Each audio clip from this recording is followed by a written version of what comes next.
건강 플러스 인사드립니다. 안녕하세요. 윤희영입니다. 이 건강한 신체의 바로미터는 바로 대장이라고 하죠.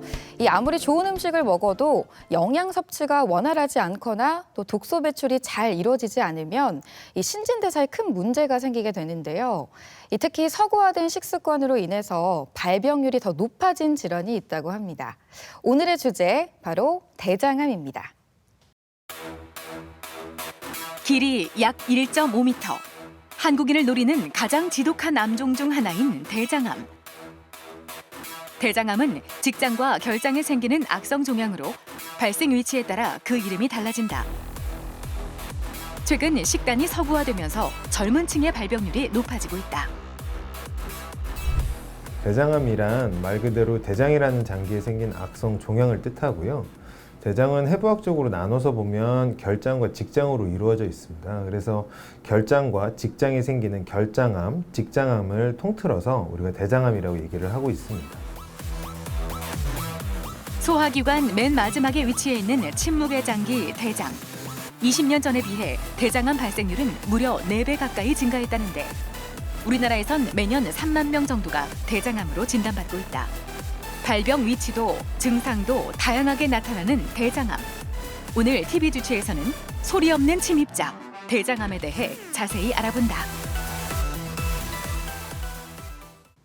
네, 오늘 도움 말씀 위해서 건양대학교 병원 외과 성낙송 교수 나오셨습니다. 반갑습니다. 반갑습니다. 네, 교수님. 제가 오늘 들어오기 전에 좀 찾아보니까요. 교수님이 지난달에 굉장히 축하할 만한 일이 있으시더라고요. 예. 이 중부권 최초로 이 단일공 로봇 수술에 성공을 하셨다고요. 축하드립니다. 이게 어떤 수술이죠? 최근에는 이제 대장암의 일부인 이제 직장암에서 로봇 수술을 많이 진행을 하고 있는데요. 이전에는 이제 개복 수술과 비교했을 때는 당연히 적은 상처지만 한 4개에서 5개 정도의 투관침을 복부에다 이렇게 구멍을 내고 수술을 했었던 것을 이제 가장 최신에 도입된 이제 SP라는 로봇이 있는데요. 이제 배꼽 주변으로 한 3cm 정도의 절개창만 가지고 그 전에 하던 수술을 동일하게 할 수 있는 수술법인데요. 이제 전국적으로 많이 진행이 되고 있지는 않은데 다행히 좋은 기회를 받게 돼서 환자에게 좀 최선의 진료를 제공을 할 수 있었던 것 같습니다. 네, 이 직장암이잖아요. 직장암에서 단일공으로 사용을 하시는 거잖아요. 이 직장이 아무래도 굉장히 좀 좁고 아까 저희가 잠깐 이야기 나눴을 때 동굴 같다고 이야기를 하셨거든요. 근데 그 어려운 수술을 또 최초로 성공하신 우리 성낙송 교수님과 함께 오늘 대장암에 대해서 하나씩 자세히 살펴보도록 하겠습니다. 자, 그럼 먼저 대장의 구조와 기능부터 한번 좀 살펴볼까요? 예, 이제 대장이라고 하면 저희가 음식을 섭취를 하게 되면 위와 소장을 거쳐서 대부분의 중요한 영양분들은 흡수가 되게 됩니다. 그러고 나면 이제 오른쪽 아랫배 쪽에서 맹장이라는 대장의 시작 부분과 연결이 되는데요. 이렇게 위쪽으로 올라간다고 해서 상행결장, 옆으로 지나간다고 해서 횡행결장, 아래로 내려간다고 해서 하행결장을 거쳐서 곧게 뻗어 있는 장이다 해서 이제 직장을 포함한 총 한 1.5m 정도의 튜브형 형태의 장기이고요. 여기에서 하는 중요 기능 중에는 첫 번째로는 이제 수분이나 남아있는 몸에 필요한 전해질들을 흡수를 해서 몸의 균형의 일부를 보조한 역할을 하고요. 그 다음에 대부분의 이제 남아있는 소변에서 노폐물을 배출하듯이 남아있는 이제 대변을 형성을 해서 항문으로 완전히 배출을 하는 기능을 하는 장기라고 보시면 되겠고, 이거를 간단하게 설명하면 결장이라는 장기와 직장이라는 장기를 통칭해서 우리가 대장이라고 부르고 있습니다. 네, 이 결장과 직장이 합쳐진 1.5m 길이의 굉장히 긴 장기인데요. 이 장기 길이가 긴 만큼 또 위치도 굉장히 다르게 암이 발생할 것 같거든요. 위치도 그렇고 종류도 다양할 것 같은데 이 종류와 위치도 한번 좀 짚어볼까요? 위치에 따른 분류는 좀 전에 말씀드린 상행결장이 생겼느냐, 하행결장이 생겼느냐, S상 결장이 생겼느냐, 직장이 생겼느냐에 따라서 이제 분류를 하게 되고요. 대장암은 그래서 다시 말씀드리면 결장과 직장에 발생을 하는 악성 종양을 대장암이라고 얘기를 합니다. 우리가 흔히 말하는 대장암은 선암이 90%에서 95%를 차지를 하고 있습니다. 서남이요? 예, 장이 이렇게 튜브 형태인데 네. 장 안쪽에 가장 내측을 내측. 우리가 해부학적으로 점막이라고 표현을 하는데요. 네. 그 점막 세포에 이상 세포들이 발생을 하면서 덩어리를 형성을 하는 게 이제 서남 혹은 세맘이라고 표현을 하고 있고요. 네. 장을 형성을 하고 있는 세포들은 이 점막 세포 이외에도 뭐 혈관 세포라든지 신경 세포라든지 뭐 근육 세포라든지 이런 다른 세포들도 존재를 합니다. 그래서 각각의 그런 세포들에서 발생하는 드물지만 그런 암종들도 있는데 그런 암들을 이제 순서대로는 보통 림프암, 그다음에 뭐 신경 내분비 종양, 그다음에 평활근육종 뭐 이런 것들도 발생을 하기는 합니다. 네. 하지만 처음에 말씀드렸던 것처럼 대부분의 우리가 흔히 대장암입니다라고 얘기하는 거는 거의 서남. 서남 혹은 세맘이라고 이렇게 이해를 하시면 될 것 같습니다. 네, 슬라이드에 보면 선종성 용종이라고 하셨는데요. 네. 사진을 보면서 조금 더 이 부분 설명해 주실까요? 대장암은 이제 환자분들이 궁금해하시는 것 중에 이게 갑자기 생기나요? 뭐 이런 것들을 질문을 하시는데요. 네. 어느 날 갑자기 나타나는 것들은 아니고 이제 처음에 정상 점막에 뭐 만성적으로 염증이 반복이 됐든 뭐 여러 가지 생활 습관 때문에 뭐 손상이 됐었든 이런 오랜 동안의 기간을 거쳐서 장에 이런 이상 세포들이 모이게 되고요. 그 이상 세포들이 조금씩 덩어리를 형성을 하는데 이 왼쪽에 보시면 이렇게 약간은 조금 경계가 볼록볼록 불규칙한 이런 용종들이 발생을 하게 됩니다. 네. 이 용종은 이제 생긴 모양을 가지고 용종이라고 하거든요. 혹같이 생긴. 그렇죠. 네. 혹을 용종이라고 하는데 이 용종도 좀 더 세분화를 하는데 그중에 아까 말한 그 점막 세포들이 이상해서 발생을 한 용종을 우리가 선종성 용종이라고 말을 하고요. 이것들이 용종 단계에서 제거가 되면 암으로 진행을 하질 않는데 이게 조금 더 시간이 걸리면 그 사이에 여러 가지 밝혀져 있는 이제 유전자 변이들을 통해서 네. 우측 사진에 보기만 해도 조금 더 흉측하게 생긴 그렇죠. 뭐 피도 좀 모양이 나는 것 별로 안 같고 예쁘네요. 네. 저희는 이제 못생겼다라고도 표현을 네. 하는데요. 모양이 못생긴 약간은 조금 무섭게 생긴 이런 암으로 발병을 하게 됩니다. 네. 그래서 평균적으로 정상 그 대장 점막에서 대장암으로 발생을 하는 데까지 걸리는 시간을 7년에서 8년 정도로 보고 있거든요. 7년에서 8년이요. 예. 그래서 네. 갑자기 생기지는 않기 때문에 뒤에서도 말씀드리겠지만 최대한 빨리 진단을 받거나 빨리 예방을 하는 것이 굉장히 중요하다고 할 수 있겠습니다. 네. 이 말씀해 주셨지만 갑자기 발생하지 않는다라고 하셨는데 이 장기간 또 좋지 못한 식생활 습관들이 쌓이고 쌓여서 이 초래되는 결과가 대장암이 아닐까 싶은데요. 또 그 외에도 여러 가지 원인들이 있겠죠. 원인도 한번 짚어볼까요? 무언가를 묻고 답할 때 제일 좋은 거는 이겁니다 이렇게 얘기해 주는 걸 할 명확한 건데 게 좋은데. 그렇죠. 명확한 게 너무 좋죠. 근데 현재까지 설명드릴 수 있는 거는 아마도 여러 가지 이유들이 복합적이다라고 일단 설명을 드려야 될 것 같고요. 그중에 이제 걱정하는 거는 첫 번째는 이게 유전이 되는 병입니까? 라고 궁금해하시는 분들이 있고요. 네.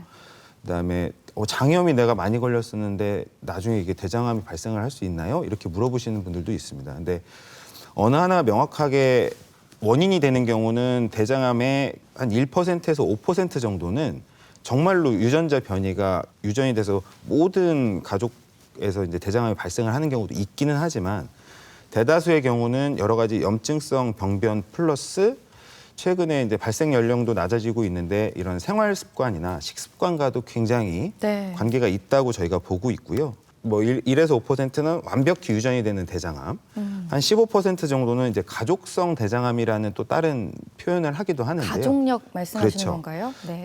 꼭 대장암이 아니더라도 뭐 위암이라든지 뭐 그다음에 자궁 내막암, 네. 난소암 등이 걸린 가족 구성원이 있는 분들에서 그런 가족분들에서 약간 대장암이 좀 더 많이 발병하는 것 같은 경향성을 확인할 수가 있고요. 네. 이제 발생 평균 연령이 55세 정도로 되어 있는데요. 네.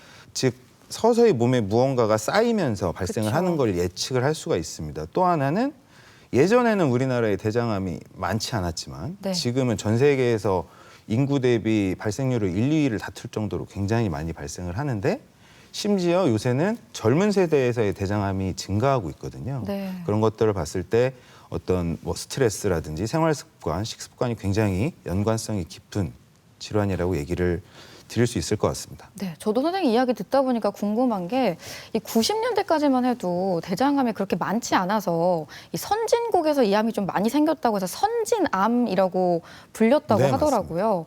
이게 식생활 습관에서 육류에도 좀 많은 영향이 있다고 들었거든요. 이것도 맞는 이야기인가요? 가공육이나 이제 적색육 같은 경우에는 조금 발생과 연관이 있다고 지금 보고 있습니다. 아, 어느 정도 연관이 없지는 않다. 네, 이렇게 여러 가지 좀 복합적인 원인들이 있기는 한데요.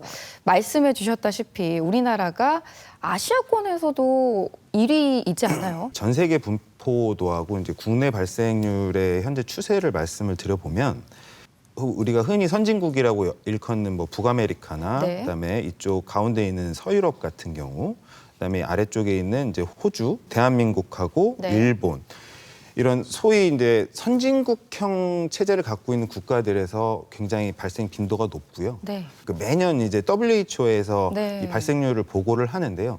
10만 명당 발생하는 확률이 가장 높은 나라로 발표가 된 적도 있었고요. 네.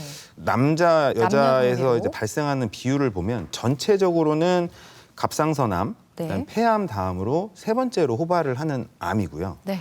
남성에서는 10만 명당 한 64명 정도에서 발생을 하는 발생률을 가지고 있는 네 번째로 호발하는 암이고, 여성에서는 유방, 갑상선 다음으로 세 번째로 호발을 하는 암으로 지금 보고 있습니다. 평균적으로 해마다 진단되는 환자 수가 한 대략 2만 명 정도 되고 있는데요.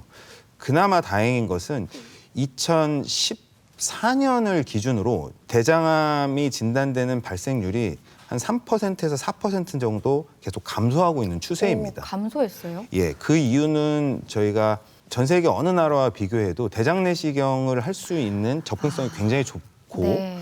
대장 내시경이 활성화되다 보니 암이 되기 전인 용종 단계에서 제거되는 확률이 높아져서 아마 그렇지 않을까라고 보고 있습니다. 의료 체계 문제. 네. 아, 그렇군요. 그런데 이 가장 궁금해하실 게 아무래도 이 대장암의 5년 생존율이 아닐까 싶습니다. 저도 이제 환자분들 오시면 당연히 이제 제일 궁금해하시는 건 이미 이제 암이 진단이 네. 됐기 때문에 그럼 앞으로 어떻게 되는 겁니까?라는 걸 이제 당연히 궁금해하시거든요. 그래서 뭐 잘 될 겁니다라는 표현보다는 이제 수치를 가지고 다행히 말씀을 드리는데, 이 표는 우리나라 건강보험기구에서 이제 전체 통계를 내서 항상 해마다 이렇게 각 암종별의 생존율을 보고를 하고 있는데요. 조금 더 세분화해서 보면 국한, 그다음에 국소, 원격 이렇게 세 개의 카테고리로 나눠서 설명을 하고 있습니다. 저 세 개가 병기인 건가요? 그래서 국한, 국소를 한 덩어리로 보시면 국한, 국소는 조금 더 이해하기 쉽게 설명하면 수술로 완전히 제거가 가능한 상태라고 보시면 될 것 같고, 가장 아래 원격이라고 하는 거는 이제 대장에만 암이 있어야 되는데 네. 이게 이제 조금 늦게 발견이 됐다든지 운이 안 좋게도 다른 장기에 전이가 된 경우를 말을 하게 되는데 네. 크게 이걸 두 개로 나눠서 봤을 때 보시면 두 개의 막대 그래프는 첫 번째 거는 거의 100%에 육박을 하고 네.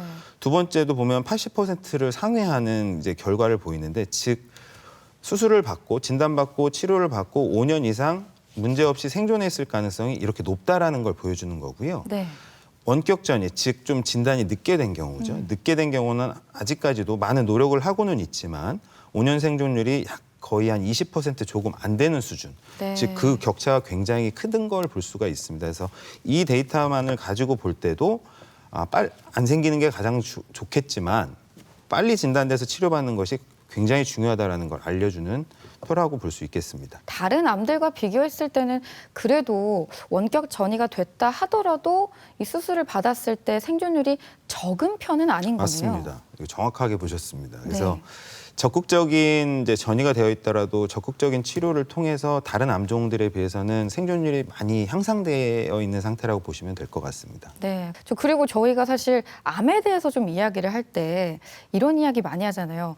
암은 초기에 증상이 없는 경우가 많습니다. 이렇게 이야기 하시는데 대장암도 좀 마찬가지일 것 같아요. 그게 가장 공포스러운 부분이 아닐까 네. 생각됩니다. 그러니까 한편에서는 뭐 침묵의 암이다, 뭐 소리 없는 살인자다라는 네. 뭐 대부분의 비슷한 느낌을 가진 질환들이 있지만 대장암도 마찬가지인데요. 대장의 해부학적 구조를 말씀드릴 때 이렇게 튜브 형태로 몸을 내려가서 이렇게 되어 있는 장기라고 말씀을 네. 드렸잖아요. 그래서 생기는 증상이, 문제는 초기에는 증상이 거의 전혀 없다라는 거고요.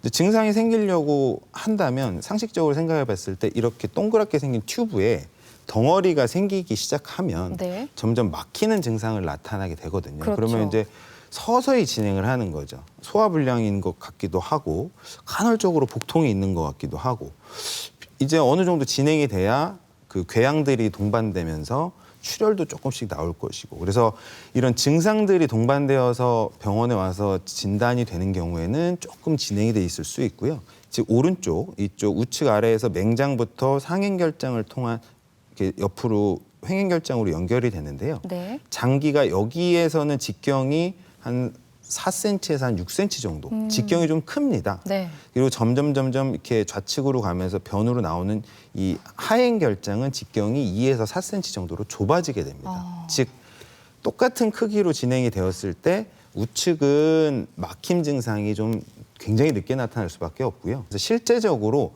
꼭 이것만 가지고 나눌 수는 없지만 우측 결장암 환자분들이 조금 더 늦게 진단이 되는 경향성은 있습니다. 네. 근데 증상 살펴보니까 사실 일상생활에서 너무나 저희가 쉽게 좀 겪을 수 있는 증상들이잖아요. 그래서 뭔가 시기를 좀 놓치고 말씀하신 대로 병기가 좀 진행된 상태에서 병원을 찾으시는 분들도 굉장히 많을 것 같거든요. 이 병기별로 특징을 또 한번 짚어주시면 좋을 것 같아요. 그래서 저 몇 기예요? 라는 거를 정확히 구분을 할 때 수술 전에는 사실은 100% 알기는 힘듭니다. 그럼 예측만 하시는 그렇죠. 거네요. 1기 정도일 가능성이 높습니다. 혹은 2기 내지는 3기일 것 같습니다. 라고 얘기를 하고요. 단 원격 전이가 되어 있는 4기암은 네. 지금 다른 장기로 전이가 되어 있기 때문에 4기라고 봐야 될 것 같습니다. 라고 설명을 할 수 있는데 아까 가장 내측을 이제 저희가 점막층이라고 이렇게 네. 표현을 했고 여기에서 용종 및 암이 이렇게 커지면서 발생을 하게 되는데 네. 여기에 보면 약간 두꺼운 주황색으로 이렇게 되어 있는데 이거를 다른 데로 씨를 뿌릴 수 있는 경계선이라고 생각을 하시면 될 것 같습니다. 네. 그래서 그 경계선을 넘어가지 않은 상태에서는 저희가 영기암, 이 선을 점막층을 뚫고 들어가게 되면 그 경우에는 이제 1기로 보게 됩니다. 네. 1기의 아주 초기인 경우에는 다행히도 여기만 이렇게 도려내는 형태, 즉 대장 내시경으로 고기만 제거하는 것만으로도 치료가 될 수가 있겠고요.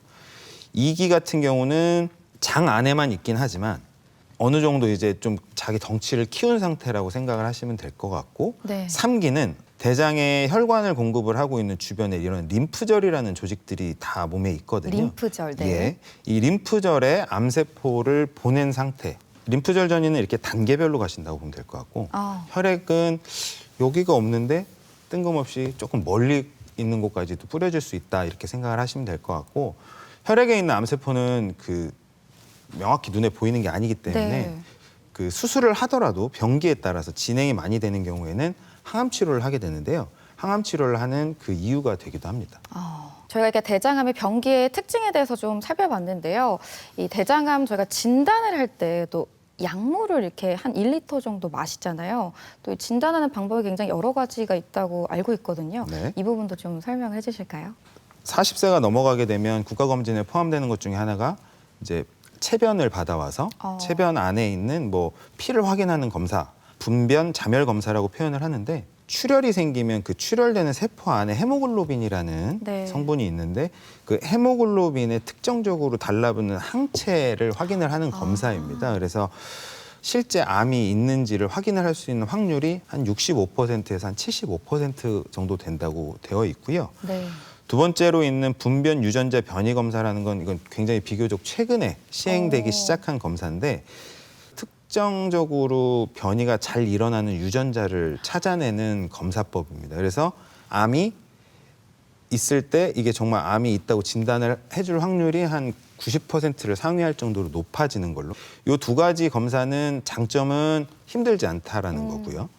그다음에 단점은 놓치는 경우가 있을 수 있다는 것과 네. 두 번째로 용종, 그러니까 암이 아닌 용종 단계에서는 확인율이 떨어진다라는 게 단점일 수 있겠고 직장 수지 검사는 이제 직장암인 경우에는 이제 그 위치도 확인할 수 있고 한 80% 이상은 덩어리가 만져지기 때문에 대장암을 진단하는 방법들 중에 하나라고 보시면 되겠습니다. 네.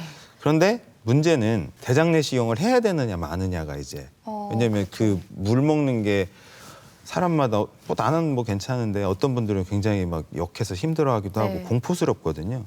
그럼에도 불구하고 모든 의료진들이 대장 내시경을 꼭 하셔야 됩니다라고 말씀을 드리는 이유는 100% 정확하게 대장암을 확진을 이런 암 덩어리가 생겼을 때 네. 카메라로 보면서 이런 겸자로 그 조직을 일부 떼어내서 떼어낸 조직을 가지고 확진을 할 수 있기 때문에 가장 중요한 검사일 테고 네. 두 번째로 암이 되기 전 단계인 용종인 경우에는 혹은 조기 대장암인 경우에는 대장 내시경만으로도 완벽하게 제거가 가능하기 때문에 대장 네. 내시경 검사가 굉장히 중요하다고 할 수 있겠습니다. 내시경을 통해서 대장암이 이제 딱 진단이 되면 이 상단에 있는 것은 이제 CT 사진이고요. 네. 오른쪽에 있는 사진은 골반 MRI 사진입니다. 그 CT 단층 촬영 검사를 하게 되는데 그 이유는 간이나 폐로에 전이가 많기 때문에 수술 전에 전이 여부를 확인하기 위함이고요. 직장암은 주변의 생식기나 주변의 중요 내장 혈관들하고 밀접하게 연관이 있습니다. 그래서 기술적으로도 조금 더 난이도가 있는 편이고요. 그래서 수술 전에 주변 장기와의 어떤 상관관계나 병의 진행 상태를 파악하기 위해서 직장암인 경우에는 이렇게 MRI 검사를 필수적으로 하게 되어 있습니다. 네. 그리고 아래쪽에 있는 거는 펫CT라고 그래서 암세포가 있는지를 보는 네. 전신 검사라고 말씀을 드릴 수가 있겠는데 수술이 끝나야지만 정확한 병기가 네. 알 수 있다고 말씀을 아, 드렸잖아요. 이 단계에서 저희가 표현하는 병기를 임상적 병기라고 임상적 표현을 하고 병기. 있습니다. 예측을 한다. 네. 이렇게 대장암의 검사법과 진단법까지 살펴봤습니다. 대전 MBC 건강플러스 오늘은 대장암에 대해서 살펴보고 있는데요. 이번에는 병원에 직접 찾아가 환자들을 만나보고 진단 방법과 치료법에 대해 살펴보겠습니다. 화면으로 만나보시죠. 대장은 크게 직장과 결장으로 나뉜다. 암이 발생하는 위치에 따라 결장에 생기는 암을 결장암, 직장에 생기는 암을 직장암, 이를 통칭해 대장암이라 부른다. 대장암은 복합적인 원인으로 발생하는데 상당수의 경우 아무런 증상을 느끼지 못한다. 오늘 어디가 불편해서 오셨어요? 저번 달에 대장 내시경을 시행했는데 대장 쪽 용종이 발견돼서 더 추가적으로 진료를 위해 내원했습니다. 이번에 검사 전에 한 수개월 전부터 식사하시고 나면 소화가 잘 안 되거나 아니면 이렇게 좀 복부가 배가 좀 아프다거나 하는 이런 증상 같은 것들이 좀 있으셨나요? 식사를 하고 나서 소화가 좀 안 되거나 약간 더부룩하고 가스찬 느낌이라고 해야 되나 그런 느낌이 있었습니다. 혹시 가족분들 중에 대장암이라든가 아니면 뭐 직장암이라든가 이런 질환으로 따로 치료를 받으신 분이 계신지. 아버지가 3년 전에 대장암으로 수술을 받으신 적이 있습니다. 대장암은 정기 검진을 통해 주로 발견된다. 평소 배변 습관에 변화가 생긴다거나 대변의 굵기가 가늘어지고 묵직한 잔변감 등이 나타나는데 대장암의 국내 암 사망률 또한 높게 나타나고 있어 발병률과 사망률 모두 높은 지독한 암종으로 꼽히고 있다. 이 환자는 그 약간의 소화불량과 복통을 주소로 아마 내시경을 하신 것 같고 아까 진찰 소견을 바탕으로 이제 검사를 진행해 봤더니 예상했던 대로 우측에 있는 결장인 상행 결장암이 진단이 된 상태입니다.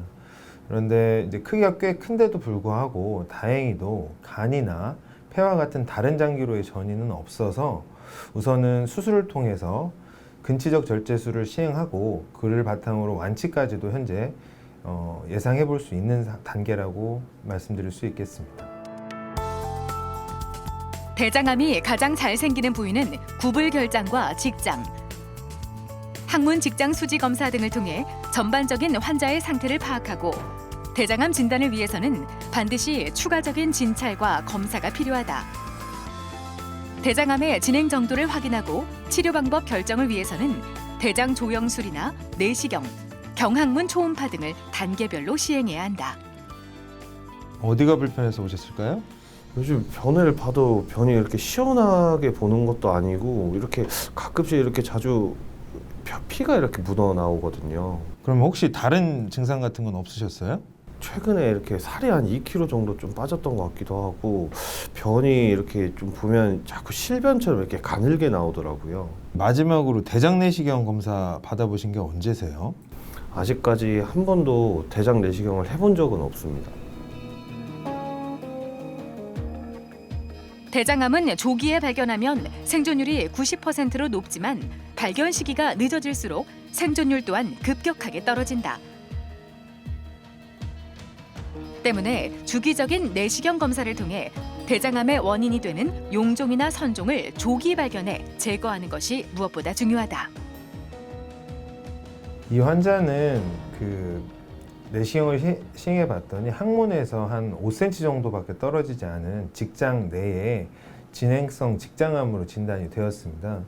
직장암은 이제 대장암에 속해 있지만 결장암과는 다르게 이 골반이라는 굉장히 좁은 부위에 위치하고 있어서 수술적인 절제가 결장암보다는 좀 까다로운 편입니다. 그래서 최근에는 이제 이런 진행성 직장암인 경우에는 수술 전 방사선 요법을 먼저 진행을 하고요. 그를 바탕으로 재평가를 통하고 그걸 바탕으로 수술을 진행을 하게 됩니다. 단 예전 같으면 항문에서 가깝기 때문에 항문을 보존하지 못할 수도 있었겠지만 최근 같은 경우는 워낙 수술 기법들도 좋아지고 발달이 되었기 때문에 현재 이 환자 같은 경우는 항문을 보존하면서 아마 직장암을 완치 목적으로 수술을 할 수 있을 것 같습니다. 모든 암은 일찍 발견하는 게 최선의 방법이다. 특히 대장암을 조기에 발견할 경우 용종 절제술을 통해 절제가 가능하지만 어느 정도 진행된 상태라면 대장 일부와 혈관, 림프절 등을 절제하는 수술적 치료가 필요하다. 다행히 최근엔 몸의 흉터를 최소화하고 통증도 적은 복강경 수술이나 로봇 수술이 많이 시행되고 있다. 대장암은 조기에는 그 나타나는 증상이 없다는 게 가장 큰 문제일 것 같습니다. 그래서 환자분이 뭐 변이 가늘어진다거나 아니면 변에서 피가 나온다거나 하는 이런 증상들을 가지고 병원에 내원하시는 경우에는 병기가 좀 진행이 되었거나 또는 수술을 바로 진행을 못하는 정도로 악화돼서 오시는 경우가 있기 때문에 조기 진단이 굉장히 중요하고요. 또 하나는 조기 진단은 이제 대장 내시경을 통해서 이루어지는데 대장 내시경 또한 기술이 많이 발전을 하면서 조기 대장암인 경우에는 내시경적 절제술만으로도 완치를 받을 수 있는 그 가능성이 있기 때문에 조기 진단이 가장 중요하다고 볼 수 있겠습니다. 초기에는 두드러진 증상이 나타나지 않는 대장암. 혹시라도 가족력이 있다면 특별한 징후가 없더라도 정기적인 검사를 받아보는 것이 중요하다. 서구화된 식습관과 운동 부족이 대장암의 발병률을 올리는 만큼 올바른 식습관과 규칙적인 운동 그리고 정기적인 내시경 검사로 죽음의 씨앗을 잘라낼 수 있다. 네, 병원을 찾아가서 환자들을 만나보고 대장암에 대해 자세히 살펴봤습니다. 대장암에 대해서 아까 계속 이야기하실 때 조기에 진단받고 빨리 치료를 하면 완치할 수 있다 이렇게 이야기를 하셨는데 이 대장암의 치료 원칙 같은 게 또 있을 것 같거든요. 네. 계속 반복적으로 말하지만 조기 대장암은 당연히 내시경 절제로 완치가 가능하기 때문에 당연히 정기적으로 대장 내시경을 하는 것이 굉장히 중요하다고 할 수 있겠습니다. 두 번째로 전이가 없는 대장암이 진단돼서 네. 이런 경우에 어려운 표현일 수 있는데 근치적 절제술, 뭐 그냥 수술이죠. 수술을 시행을 하게 되는데 그 원칙에 따른 수술을 통해서 완치를 시킬 수 있는 질환이다라고 생각을 하시면 될 것 같고 만약에 수술을 하게 된다면 어디를 얼만큼 어떤 식으로 수술할 건지 이런 것들이 궁금하실 수가 있는데요. 병변이 생긴 위치 그리고 주변 장기와의 관계 이런 것들을 일단 고려를 하게 되겠고요. 수술 방법 면에서는 이제 환자분들도 이제는 많이 아시는 복강경 수술이라든지 네. 로봇 수술 이 두 가지를 합쳐서 우리가 미세 침습 수술이라고 표현을 하는데요. 전 세계적으로 통틀어서 이 미세 침습 수술을 가장 많이 하는 나라를 꼽으라면 아마 대한민국하고 일본이 가장 높을 것 같습니다. 네. 그다음 세 번째로 대장암의 하나인 직장암인 경우에 직장암은 결장암에 비해서 전통적으로 좀 국소 그 자리에서 다시 재발하는 확률이 좀 높았었거든요. 그거를 낮추기 위해서 시도된 게 수술 전에 방사선 치료를 통해서 암을 암의 축소시킴으로써 사이즈를 줄여드는 그렇죠. 거군요. 암의 사이즈를 줄임으로써 수술의 용이도도 조금 올릴 수 있고 네. 재발률을 낮출 수가 있게 되었습니다. 물론 아직도 항문에 너무 가까운 경우에는 아예 완벽하게 제거를 하고 복부에다가 그 장루 형성을 하는 수술을 하기도 하는데요. 방사선 치료가 도입되고 나서부터는 장루를 만드는 조성률이 굉장히 많이 낮아졌거든요. 그래서 그런 쪽에서도 이득을 얻을 수 있는 치료라고 보시면 될 것 같습니다. 그래서 아까 말씀드린 대로 이렇게 해서 이런 과정을 통해서 다 제거를 하고 나면 이 암이 장 안에만 있는지 같이 제거한 조직에도 남아있는지를 평가를 해서 환자분은 정확히 몇 기입니다라고 얘기를 할 수가 있게 되는 겁니다. 이렇게 치료 원칙에 대해서 살펴봤는데요. 사실 치료 원칙 이야기하면서 이 대장암 병기에 따른 수술적 치료를 어느 정도 얘기를 좀 해주신 것 같아요. 그래도 사진 보면서 조금 더 자세하게 설명해 주시면 좋을 것 같거든요. 네. 이 가장 큰 파란색 원이 이제 국한암이라고 보시면 될 것 같습니다. 1기나 2기. 즉 장 점막 안쪽에, 그러니까 장을 아직 뚫고 나가지 않은 상태라고 보시면 될 것 같고, 여기 작은 점들이 이제 혈관 주변에 림프절에 암세포가 갔을 때 이 경우를 이제 국소 전이가 있는 3기 암 정도로 네. 표현을 하고, 다른 말로 국소 진행암이라고 얘기를 하게 됩니다. 1기와 2기와 3기는 수술을 하는 원칙은 같습니다. 이 장에 가장 주된 혈관 주분지를 찾아서 혈관을 결차를 하고 그 안에 포함되어 있는 림프절을 모조리 제거하는 수술을 하는 것이 원칙이 되겠고요. 4기, 즉 다른 장기로 이제 간에 가장 전이가 많이 된다고 말씀을 드렸는데, 이렇게 뭐 하나 내지 2개 정도로 이거 외에는 다른 게 보이지 않으면 마찬가지로 원격 전이가 있다 하더라도 같이 이렇게 동그라미로 제거를 하는 치료를 하는 것이 원칙이라고 보시면 되겠습니다. 네, 이제 대장이 굉장히 좀 길잖아요. 네. 그럼 이 위치에 따라서 또 수술법도 달라질 것 같거든요. 네. 이 결장부터 직장까지 수술법도 좀 설명해 주시면 좋을 것 같아요. 원발병소, 그냥 그 자리에 생긴 암뿐만 아니라 주변의 림파선을 절제를 하는 것을 가장 일원칙으로 보고 있고요. 장이 한 1.5m 정도 되는 긴 장기라고 말씀을 드렸는데, 왼쪽에 보면 그 장의 시작 부분이 맹장이나 상행결장 쪽에 생긴 경우에는 뭐 우측을 포함을 해서 절제를 하게 되고, 이렇게 가면서 최소 좌우로, 암 병변의 좌우로 한 10cm 정도 미터의 폭을 두고 절제를 하게 됩니다.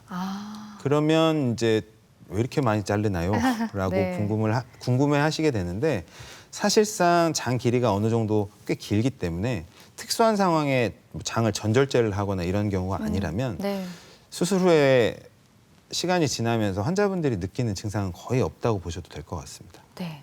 뭐 말씀해 주셨지만 환자분들이 제가 환자라면 이런 이야기를 좀 물어볼 것 같아요. 수술하고 난 다음에 선생님 저 장 길이 얼만큼 절제했나요? 이렇게 길이에 대해서 좀 네. 약간 집착이라고 할까요? 그 길이 굉장히 신경 쓰실 것 같거든요. 네, 맞습니다. 근데 이게 사실 그렇게 큰 문제는 아니지 않나요? 예, 전혀 아닙니다. 전혀 네. 아니고, 보통 평균적으로 절제된 조직의 길이를 따져보면 한 20cm에서 25cm 정도 된다고 생각을 하시면 될 것 같은데요. 네. 사실 저희 입장에서는 그렇게 길다고 생각하지 않지만 네. 환자분들이나 이제 그렇죠. 보호자 입장에서는 그렇게 많이 잘라요? 라고 아. 하실 수 있지만, 기능 면에서는 그렇게 환자분이 네. 느끼실 수 있는 부분은 많지 않다라는 거. 그러니까 길이가 중요한 게 아니라 그 암 조직부터 해서 이 주변으로 퍼져나갈 수 있는 그 예, 경로를 차단하는 게 가장 중요하다. 예. 그러니까 길이는 신경 많이 안 쓰셔도 네. 괜찮을 것 같다. 네, 알겠습니다. 자, 그리고 이제 수술법에 대해서도 하나씩 살펴볼 텐데요. 뭐 로봇 수술도 있지만 뭐 개복술 그리고 복강경도 있잖아요. 요 세 가지도 조금 설명을 해 주실까요? 예, 가장 왼편에 이렇게 있는 것들, 이렇게 배를 크게 열어놓고 수술하는 걸 이제 전통적인 우리가 개복 수술이라고 표현을 하고, 아래에 있는 그림이 저희가 수술을 할 때 절제하는 장의 모습이라고 보시면 될 것 같습니다. 이 절제하는 정도의 길이나 정도 차는 개복 복강경 로봇의 차이가 없다라는 거를 아셨으면 좋겠고요. 요 두 번째 2개의 사진이 이제 복강경 수술 네. 예라고 보시면 되겠는데, 이렇게 혼자 수술하는 건 아니고요. 이렇게 네. 여러 명이 들어가서 이런 배 안에 요 배꼽에 있는 투관침을 주로 사용을 해서 카메라를 집어넣게 되고, 카메라를 집어넣게 되면 몇 배 이상 확대된 영상을 저희가 획득을 해서 네. 어떤 부분에서는 개복 수술하던 시기보다 좀 더 정밀하게 볼 수 있다라는 장점이 있겠고요.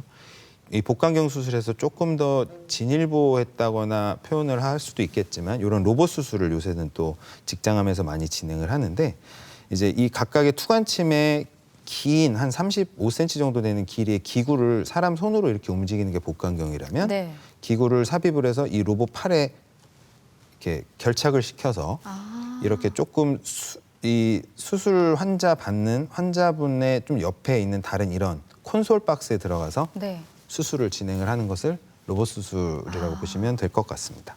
이 사진을 보니까 확실히 아까 말씀해 주셨던 것처럼 직장암의 경우에 굉장히 용이할 것 같습니다. 진행성 직장암의 경우에는 방사선 치료를 반드시 해야 한다라고 네. 하셨는데요. 이게 사진을 보면서 설명을 해주시면 이해가 훨씬 더 쉬울 것 같거든요. 이 가장 명확한 사진일 것 같습니다. 네. 왼쪽에 있는 게 진단됐을 때 네. 오른쪽이 방사선 치료하고 나서 와. 네. 그냥 봐도 한눈에 보셔도 요만한 덩어리가 그렇죠. 이제 흔적 정도만 남아있는 상태라고 보시면 될 것 같고요. 네. 밑에는 MRI 상에서도 조금 사진이 작아서 안 보이실 수도 있는데 여기에 이렇게 덩어리가 있던 것이 우측에서는 약간 흔적 형태로만 남아있게 돼서 이런 과정을 통해서 이걸로 끝나는 것은 아니고 이걸 방사선 치료를 하고 나서 필수적으로 완치를 위해서는 아직까지는 수술을 권고하고 있고요. 한 가지 좀 조심스럽기는 하지만 최근에 진행되고 있는 연구들에서는 완전 관해가 된 경우에는 수술을 안 하고 좀 지켜봐도 되지 않을까?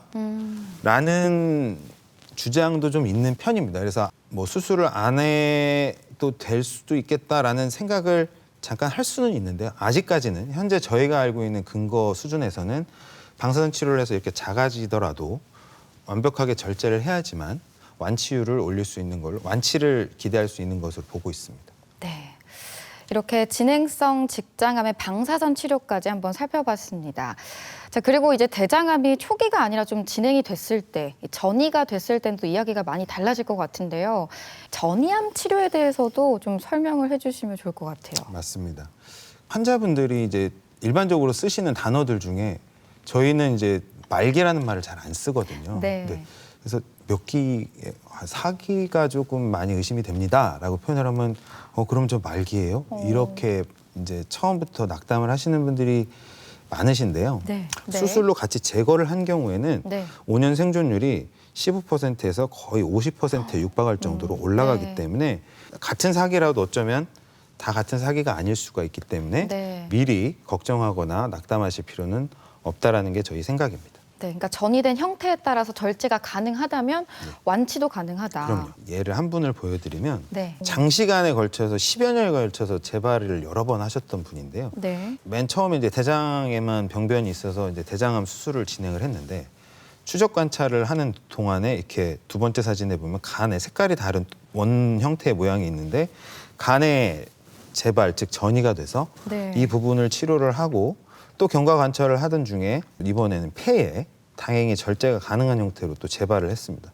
그러고 나서 한 3, 4년 정도가 지났는데 또 다른 부위의 간에 이렇게 발생을 한 거를 또 제거를 했고요.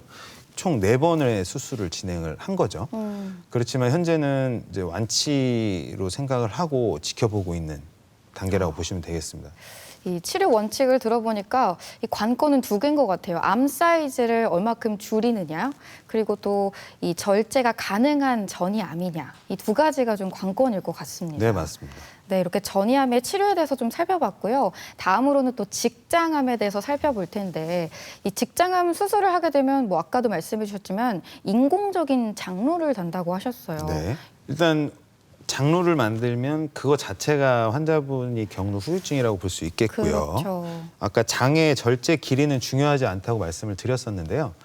이제 직장의 경우에는 약간 조금 상황이 다를 수 있습니다. 왜냐하면 대장이 하는 기능이 변을 만들어서 이제 마지막에 배출을 시키는 네. 게 주 기능인데 그 모여서 한꺼번에 배출을 하는 역할을 해주는 장기가 순식간에 사라지는 거랑 마찬가지가 네. 되거든요. 그래서 직장 절제를 하고 생기는 증상군들을 저희가 모아서 직장 절제 증후군이라는 표현을 쓰는데요. 네. 어떤 현상이 나타나냐면 수술 전처럼 아주 건강할 때처럼 한 번에 배변을 못하고 그렇죠. 화장실을 자꾸 3번, 4번 가야 된다거나 네. 가스가 좀 많이 찬다거나 그리고 항문에서 가깝게 절제를 했을수록 약간 괄약근 기능이 조금 소실되면서 변실근 같은 것들이 생길 수가 있게 됩니다. 그리고 직장 감각의 순응도가 떨어진다라고 표현을 하는데 우리가 이제 배가 불편해서 화장실이 급할 때 네. 굉장히 막 온몸이 긴장되잖아요. 근데 그렇죠. 저희가 다행히도 이게 가스인지 아니면 좀 고형변인지를 저희가 조금 인지를 하잖아요. 네. 그거를 분별하는 능력도 조금 떨어지게 됩니다. 아, 그게 가장 안타까운 후유증인데 네. 발생 비율은 정도의 차이는 있지만 한 80%에서 90% 거의 다 생기는 거죠. 네. 그런데 다행인 것은 우리 몸이 신기하게도 그 보상작용을 하는지 이제 시간이 지나면서 네. 점점 그 기능의 회복을 하는 걸로 알려져 있어서요. 네. 아래 보시면 수술 후에 6개월 정도까지는 굉장히 빠른 속도로 회복이 되는 걸로 알려져 있고요. 네. 1년에서 한 2년 정도까지도 그 기능의 정도가 회복이 되는 걸로 보고는 되어 있습니다. 물론 네. 100% 수술 전과 똑같진 않을 수는 있겠지만 네. 일상생활에 크게 지장이 되는 경우는 아주 많지는 않다라고 네. 생각하시면 될 것 같습니다. 네. 그래도 희망적이네요. 6개월 정도 이상이면 어느 정도 회복이 된다고 하니까. 근데 아무래도 일상생활을 하면서 불편감이 없지는 않을 것 같은데요. 그래서 이 수술을 하고 나서 관리가 참 중요하지 않을까 싶습니다. 특히 식이요법이요. 네. 왼쪽에 있는 거는 누가 봐도 그냥 건강한 음식인 것 같고요. 네. 오른쪽에 있는 거는 이제 누가 봐도 몸에 안 좋을 것 같은 음식을 누가 봐도, 적어놨습니다. 네. 알고는 있지만 참 이거를 오랫동안 유지하는 게 가장 어려운 것 같고요. 그쵸. 환자분들도 3개월, 6개월 정도까지는 잘 그걸 지키시는데 네. 이제 1년 지나고 2년 지나면 괜찮은 것 같은데 하면서 이제 또 원래대로의 생활 습관으로 돌아가시는 분들이 사실은 조금 있으십니다. 네. 그래서 가장 중요한 거는 수분 섭취를 많이 하는 걸 굉장히 권장을 하고 있고 비타민이라든지 미네랄이 많이 함량되어 있는 뭐 현미라든지 채소들, 단백질이 굉장히 중요한데요. 백색육이라고도 하고요. 조류에 해당하는 닭고기나 오리고기 같은 가금류를 권장을 하고 있습니다. WHO, 그러니까 세계보건기구에서도 이제 적색육이 불을 만났을 때 생기는 이런 물질들이 발암성이 있는 걸로 생각이 된다라고 얘기를 하고 있거든요. 그래서 가공육 역시 어떻게 보면 이미 그 단계를 거친 그렇죠. 음식이기 때문에 이거를 장기간 섭취하게 되는 경우에는 한 영향이, 15%에서 20% 발생률이 올라가는 걸로 돼 있고 뭐 정 구워 먹는 고기가 먹고 싶으면 되도록 태우지 않은 상태로 한 달에 한 번 정도 네. 아니면 수육이나 이렇게 좀 불에 닿지 않게 해서 조리해서 드시는 걸 권고를 하고 그 양은 그 1인분에 해당되는 고기를 한 1회 정도까지는 괜찮을 것 같다라고 얘기는 드리고는 있습니다. 자, 그런데요. 또 많은 분들이 궁금해하시는 게 이제 수술 후에 재발하지는 않나요? 재발 위험성도 궁금해하시고요. 네. 또 추적 관찰도 기간을 어느 정도 두고 받아봐야 하는지도 궁금해하실 것 같아요. 어떨까요? 당연하게도 암이라는 이름을 달고 있는 질환이다 보니 재발이 가능합니다. 네. 재발이 가능하고 적게는 20%에서 많게는 50%까지 재발을 하는 걸로 알려져 있고요. 일단 대부분의 암들은 5년까지 추적 관찰을 하는 것을 원칙으로 하고 있고 그 암의 진단이 되는 경우에는 이러한 의학적 근거 때문에 5년까지는 환자분들한테 경제적인 그 치료비 도움도 보조를 하고 있는데요. 네. 그 이유가 암을 진단받고 수술하고 나서 2년 내지 3년까지 재발을 하는 비율이 네. 80에서 85% 정도가 높네요. 되고요. 네. 3년이 지나가면서부터는 재발률이 현저히 떨어지는 걸로 되어 있습니다. 그래서 나머지 15에서 20%의 재발은 그때 발생을 한다고 보시면 될 것 같고 그럼 5년이 지나면 절대 재발을 안 하나요? 라고 물어보실 수 있는데 0%는 아니지만 국내 결과도 있는데 연구 결과에 따르면 한 1% 내외로 되어 있습니다. 통상적으로는 일반적으로는 수술 후 3년 정도까지는 3개월마다 병원에 내원해서 저희가 진찰을 네. 하고 피 검사하고 이렇게 CT 확인을 하게 되겠고요. 3년 정도가 지나면 그때부터는 한 6개월 정도에 한 번씩 그리고 아주 초기인 경우에는 뭐 1년에 한 번씩 와서 검사를 하는 경우도 있다고 보시면 될 것 같습니다. 네. 대전 MBC 건강 플러스 오늘은 대장암에 대해 살펴보고 있는데요. 이번에는 이와 관련된 오해와 진실을 OX로 풀어보겠습니다. 네, 대장암과 관련된 OX 질문 준비했습니다. 먼저 첫 번째 질문인데요. 이 분변 자멸 검사에서 정상이면 내시경을 꼭 하지 않아도 된다. 이건 O일까요? X일까요? 답은 X입니다. 왜냐하면 암 전 단계인 용종을 확인할 수 있는 확률이 좀 낮기 때문에 확진을 위해서는 대장 내시경을 꼭 하시는 걸 추천드립니다. 네, 다음 질문 이어서 드리겠습니다. 이 용종이 많이 생기는 사람은 대장암 위험이 높다. 이건 O일까요, X일까요? 네, 답은 세모입니다. 유전성 대장암인 경우에 용종이 100개에서 1000개까지도 발생을 하는 경우가 있는데 그런 경우에는 당연히 발생 위험이 높지만 일반적으로 유전이 되지 않는 발생하는 대장암에서는 꼭 용종이 많다고 대장암 발생 위험이 올라가지는 않습니다. 네, 다음 질문 드립니다. 이 대장 내시경을 자주 하는 사람은 이 부작용으로 천공이 발생할 수 있다. 이건 O일까요, X일까요? 네, 답은 X입니다. 내시경을 하는 그 기술에 따라서 천공이 발생을 할 수는 있겠지만 자주 한다고 그 천공이 부작용이 되지는 않는 것 같습니다. 네, OX 질문 함께하고 계십니다. 저도 이 부분이 좀 궁금하긴 한데요. 이 햄 같은 가공육이 적색육 고기보다 대장에 더 안 좋다. 이건 O일까요, X일까요? 네, 답은 X입니다. 둘 다 안 좋습니다. 둘 다 비슷하다고 생각을 하시는 것이 좋을 것 같습니다. 네, 이어서 질문 드리겠습니다. 이 대장암 검사는 1년에 한 번씩 하는 게 좋다. O일까요, X일까요? 세모입니다. 왜냐하면 어떤 검사이냐에 따라서 다를 것 같은데 분변 자멸 검사나 유전자 검사 같은 경우는 1년 내지 2년마다 하게 되면 대장암 진단 확률을 훨씬 올릴 수 있기 때문에 하는 것이 좋다고 추천드릴 수 있겠고 대장 내시경 같은 경우는 약을 먹는 불편함이라든지 천공의 위험성도 분명히 존재하기 때문에 해마다 검사하실 필요는 없을 것 같습니다. 네, 이렇게 대장암과 관련된 오해와 진실을 OX로 풀어봤고요. 계속해서 시청자 여러분의 궁금증 풀어보도록 하겠습니다. 네, 시청자 여러분께서 보내주신 궁금증 하나씩 풀어보도록 하겠습니다. 이 대장 내시경 검사를 할 때 다른 사람의 몸속에 들어갔던 내시경 기구를 계속 사용해도 안전상의 문제가 없을까요? 하고 물어오셨네요. 괜찮을까요, 교수님? 네, 당연히 하실 수 있는 걱정이라고 생각이 듭니다. 당연히 다른 사람 몸에 들어갔던 걸 바로 사용을 하게 되면 감염의 문제가 있을 수밖에 없습니다. 그렇기 때문에 정확한 그 관리 체계를 통해서 반드시 1회만 사용하는 걸 원칙을 하고 있고요. 한번 사용한 기구는 그 정확한 프로토콜에 따라서 세척과 소독을 거쳐서 다른 사람에게 검사를 시행하고 있습니다. 네, 다음 궁금증 이어서 풀어보도록 하겠습니다. 이 작년에 대장 내시경 검사를 받은 지인이 올해 갑자기 대장암 2기 판정을 받았습니다. 이 내시경 검사에서 놓친 걸까요? 아니면 갑자기 생긴 걸까요? 이렇게 급성으로 진행이 되기도 하나요? 하고 물어오셨네요. 어떨까요, 교수님? 이거를 실제 최근에는 이제 중간 대장암이라는 어떤 단어를 사용을 하기도 하는데요. 급성으로 생겼다기보다는 검사 당시에 너무 작아서 발견이 안 되었거나 대장은 약간 굴곡이 있거든요. 그 굴곡 뒤쪽에 숨어 있는 것들은 확인이 되지 않은 용종들에서 발생을 한 것으로 생각을 하고 있고요. 좀 조심스럽긴 하지만 대장 내시경 검사는 숙련도에 따라서 용종 내지 병변을 발견할 수 있는 확률도 조금씩은 차이가 있기 때문에 그런 숙련도와도 조금은 연관이 있다고 볼 수 있겠습니다. 이 끝으로 대장암에 대해서 한마디로 요약을 해볼 텐데요. 이 대장암은 네모다. 이 네모안을 좀 채워주신다면요. 여러 가지 생각이 들었었는데요. 대장암은 내 삶의 거울이다. 거울. 네, 라고 표현을 하는 게 좋을 것 같습니다.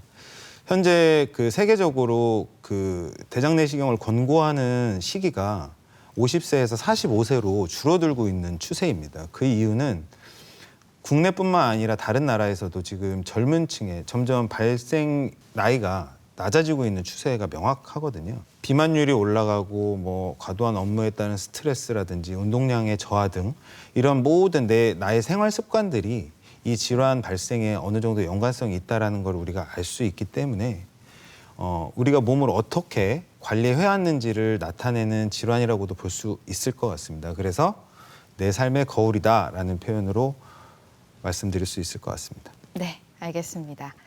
대전 MBC 건강플러스 오늘은 대장암에 대해 살펴봤습니다. 지금까지 도움 말씀에 외과 성낙송 교수였습니다. 오늘 말씀 고맙습니다. 감사합니다.